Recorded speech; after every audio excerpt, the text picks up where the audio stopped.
दिलेले आहेत. कसं पाहता कालच्या बैठकीनंतर या बैठकीमध्ये आदेश दिले? मला इतका राग येतो या सगळ्याचा, या शासनाचा, या व्यवस्था. राजीनामा अजून हवाय, अजून राजीनामा हवाय. इतकं सगळं बघून सुद्धा राजीनामा हवाय.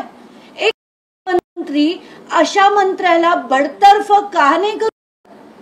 अजित पवार यांना राजीनामाच द्यायला भाग पाडतात, यांना बडतर्फ करा असा मंत्री न, हे आदेश द्यायला 2 मिनिटं नाही लागली पाहिजे. पण हे एवढे चर्चा, लोकांचे मेसेजेस आलेत, सगळे लोक रडतायत, माध्यमांचे जे आणि आपले शासन झाले इतकं अमानवीय झालंय आता की अजूनही राजकारण करायचंय, अजूनही राजीनामे घ्यायचे. मला खरंच काय बोलावं, कारण असंख्य लोकांचे मेसेजेस आलेत, असंख्य लोकांचे, की रात्री 2:30 वाजता मेसेज आहे, 2:30 वाजता की नाही हे सगळं मी काहीतरी निर्णय घेणार आहे. तर मी त्याच्याशी सकाळी 7 वाजता बोलले की धनंजय असं करू नको, शांत राहा तू. त्याने इतकं तू संयमाने लढला, आता तरी शांत राहा. आणि तुझ्यावर सगळ्या घराची जबाबदारी आहे, आता मुलं सगळं कुटुंब अवलंबून आहे. आणि तो रडतोय, माध्यम रडतायत, रिपोर्टर्स रडतायत आणि शासनाला अजूनही वाट बघायची आहे त्यांच्या राजीनाम्याची. वाव वाव, काय बोलावं खरंच कळत नाहीये. कंटाळा आलाय मला या राजकारणाचा.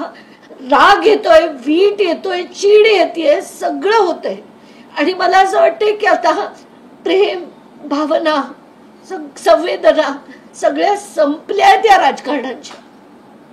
या सगळ्यांना याच्यात काय आहे माहिती होतं, याच्यात व्हिडिओज काय आहेत माहिती होतं, ऑडिओज काय आहेत माहिती होतं, बघितलेले होते.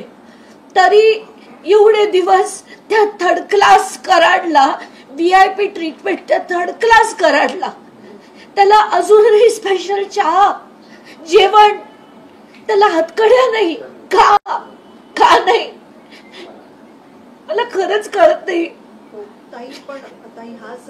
राजीनामा विजीनामा जाऊ दे खड्यात, मला नाही पडली आहे कशाची. मला असं वाटतंय या माणसाला बडतर्फ करा. 10 वर्ष संघटित गुन्हेगारी यांच्या माणसाने केली. आणि खरं तर आता थोड्या वेळात प्रेस कॉन्फरन्स घेणार होती आणि एक पुरावा दाखवणार होते, पण त्याच्या आधीच आता माध्यमांचे सगळ्यांचे मेसेजेस आले की नाही, मुख्यमंत्री त्यांचा राजीनामा घेण्याचे आदेश दिलेत. कसला राजीनामा? का मुख्यमंत्र्यांना एका वेळेत सांगता येत नाही की हा मंत्री मला नको? का सांग? आणि कधी या संवेदना परत येतील? तुम्ही काही पुरावे दाखवणार होतात, नक्की ते पुरावे काय आहेत, तुम्ही दाखवू शकणार आहात का? कारण की या संबंधित आता नाही करू शकणार आहे, कारण मला ते करायला तयार करायला हवा होता, पण झाला नाहीये. पण आता याच्या पुढे पुराव्याची खरंच गरज आमच्या नका हो, आमच्याकडनं आम्ही सगळं शोधून मांडतो, पुरावे मांडतो. मग आधी म्हणे झाल्याशिवाय राजीनामा नाही, मग सिद्ध झाल्याशिवाय राजीनामा नाही. काय तुम्ही काय लॉर्ड लागलायत आमचे?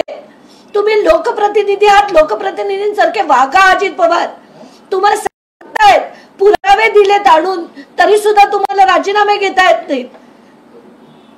बास झालं आता हे सगळं, बास झालं तुमचं घाणीच आणि गलिच्छ राजकारण. नकोया मला त्या पुढे, ते नकोया मला.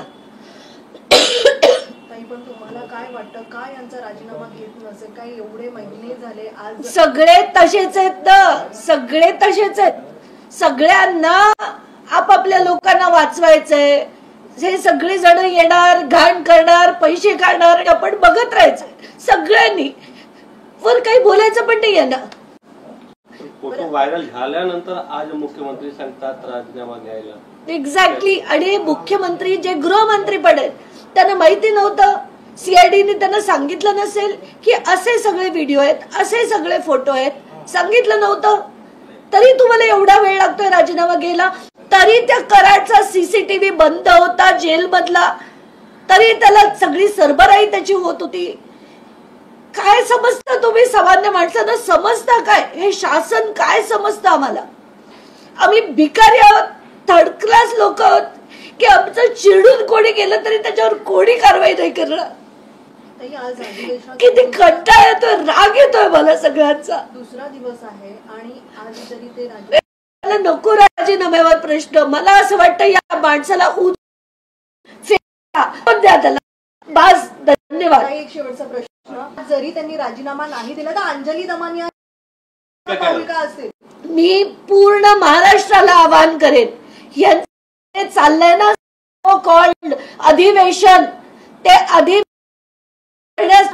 कोणी उद्या सकाळी जर आज यांचा आता राजीनामा नाही, बडतर्फ केलं गेलं नाही ना, पूर्ण महाराष्ट्राला जे लढले, जे जरांगे पाटील अमुक तमुक जे जे लढले आणि जे मान्य लोक लढले, उद्या सकाळी आपण अधिवेशनावर पोहोचायचं. त्यांचं बंद पाडायचं, आपण बंद पाडायचं. बास झालं. ही लोकशाही नाही. लोकशाही लोकांची असते, लोकांसाठी असते. ही लोकशाही म्हणताच येत नाही. ही राजेशाही आहे आणि ही राजेशाही बंद पाडायची आपण. मी आव्हान करेन की उद्या सकाळपर्यंत, म्हणजे आज जर याचे बडतर्फीचे आदेश नाही आले तर उद्या सकाळी यांची संसद आपण बंद पाडायची. तुम्ही सुरुवातीपासून या प्रकरणात मोठे खुलासे केलेत, मोठे पुरावे, सबळ पुरावे दादांना दिले, अजितदादांना दिलेत आणि मुख्यमंत्र्यांना पण दिले. सगळ्यांना देऊन डीजी, एडीजी, सीएम, डीसीएम, लोकायुक्तानं लिहिलं, ईसीआयला लिहिलं, सीजेनं लिहिलं आणि काय करणार? तरी त्यांना काही फरक पडत नाही. घोटाळे काढले, चौकशीचे आदेश नाहीत, काही नाही. कारण सगळ्यांना पैसे खायचे. हा खातोय थोडे, मग ते थोडेच पैसे आहेत, मी थोडे जास्त खाईन. हे जे सगळं चाललंय ना, आता सामान्य माणसाने करायचं काय? कष्ट करतो आपण, सगळे कष्ट करतो, कष्ट करून पैसे मिळवतो, 30% टॅक्स भरतो आणि हा टॅक्स हे सगळे खाऊन टाकतात. उठतो तो खाऊन टाकतो, उठतो तो आपल्याला मारतो, चिरडतो, खून पाडतो. पोलीस स्टेशन मध्ये जातो, पोलीस दखल घेत नाहीत. पोलिसांना पण हफ्ते पाहिजेत, अमुक पाहिजे. हे लोक खंडणी मागणार. लोकांनी बिझनेस करायचे कसे? तिथल्या लोकांचे मला मेसेज आहेत की आमच्याकडनं हफ्ते मागितले जातात, खंडणी मागितली जाते. पोलीस स्टेशन मध्ये गेलं, पोलीस रेकॉर्ड करत नाहीत. आपल्याला ना सिस्टमिक सुधार करण्याची गरज आहे. अख्ख्या सिस्टमला नीट करण्याची गरज आहे. असा देश आपण आपल्या मुलांसाठी ठेवणार का? हा प्रश्न प्रत्येकाने विचारला पाहिजे, प्रत्येकाने. आणि लढायला शिकायला पाहिजे. घरात नका बसू. काय उखाडलं? काल ते धनंजय मुंडे म्हणतायत की माझ्या विरुद्ध जे जे बोलले त्यांना मी नीट धडा शिकवेन. शिकवा, मी तुम्हाला ओपन चॅलेंज देते. मला जो धडा शिकवायचा शिकवा, जो जे करायचंय करा. असेल हिंमत बघू आपण. सगळ्यांविरुद्ध लढण्याची ताकद ठेवते, मी ताकद ठेवते. तुम्ही सबळ पुरावे दिले होते. मुख्यमंत्र्यांनी आणि उपमुख्यमंत्र्यांनी तुम्हाला आश्वासित केलं होतं की मुख्यमंत्र्यांसोबत भेटून या प्रकरणात पूर्ण जो सोक्सो लावला जाईल तो एकत्रित केला जाईल, पण अजूनही टोलवाटोलवीच पाहायला मिळते. ते टोलवाटोलवीच करणार, त्याच्याकडनं अपेक्षाच का ठेवायची? का अपेक्षा ठेवायची की ते धनंजय देशमुखला न्याय देतील? का अपेक्षा ठेवायची की त्या मुलांना, सगळेजण गेले होते सीएमना भेटायला, खरं सीएमनी त्यांच्या घरी जायला हवं होतं, त्यांच्या घरी जाऊन घ्यायला पाहिजे होतं, पण नाही गेले. ते नाही गेले. का नाही गेले? आणि त्याला आश्वासन तिथे गेल्यानंतर तरी दिलं होतं की आम्ही म्हणजे तुम्हाला न्याय देऊ. असा 3 महिने लागतात तुम्हाला. आणि हे सगळं तुम्हाला सगळ्यांना माहिती होतं. दसनी प्रत्येक त्यांच्या मीटिंग मध्ये हे सगळं जेव्हा मांडलं होतं, कारण त्यांनी ते व्हिडिओज कदाचित बघितलेले होते, कारण हे व्हिडिओ कुठल्या तरी एका ग्रुपवर टाकलेले होते. आणि तरी यांना डायलॉग सुचतात. त्यांच्या पब्लिक मीटिंग मध्ये हा माणूस मारतो. आणि एवढं माहिती असून त्या थर्ड क्लास परत धनंजय मुंडेंना भेटायला जातो 2-2 वेळा. हे यांचं राजकारण. बास यार, बास. आता खरंच माझ्या नको बोलूया.